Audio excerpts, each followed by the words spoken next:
Je vous le disais, les feux de forêt ne sont pas encore fixés, mais la surface détruite n'augmente plus. En 10 jours, 20 800 hectares de forêt ont été brûlés. Sur place, la sécurité civile coupe les arbres fragilisés pour sécuriser la zone. Nos envoyés spéciaux Hugo Puffnet, Nicolas Auer et Nicolas Titonnel ont suivi une patrouille de ces sapeurs-sauveurs.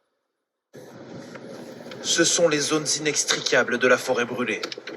Pour y pénétrer, il n'y a que ces pistes en sable, vallonnées, sans réseau téléphonique. Inaccessible pour les camions de pompiers, il faut pourtant se rendre au cœur de cette pinède, car le feu couvre toujours.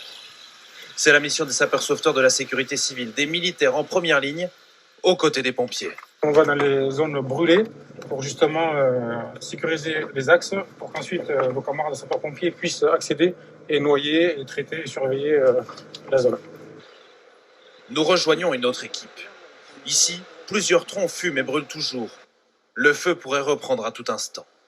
Autre difficulté, les sapeurs-sauveteurs doivent se repérer, avec des cartes parfois imprécises. C'est ça. En fait, mon problème, c'est ça, c'est ici, en fait, c'est pas indiqué sur la carte, si ça part à droite ou à gauche. C'est ça que je vais être obligé de faire une reco, en fait, c'est juste ça. Là, Une reconnaissance des lieux avant de passer à l'action. Ce pin brûlé à terre et débité à la tronçonneuse, il bloque le passage.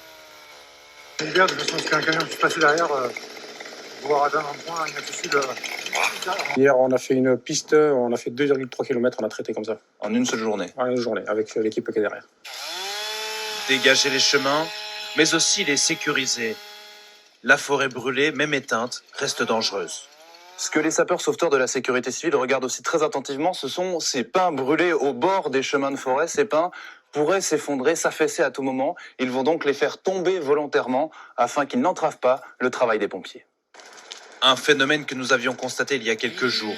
Des arbres étaient tombés juste devant notre véhicule, bloquant notre route et celle des pompiers. La sécurité civile va donc abattre des centaines d'arbres calcinés, une tâche pharaonique qui pourrait durer plusieurs semaines.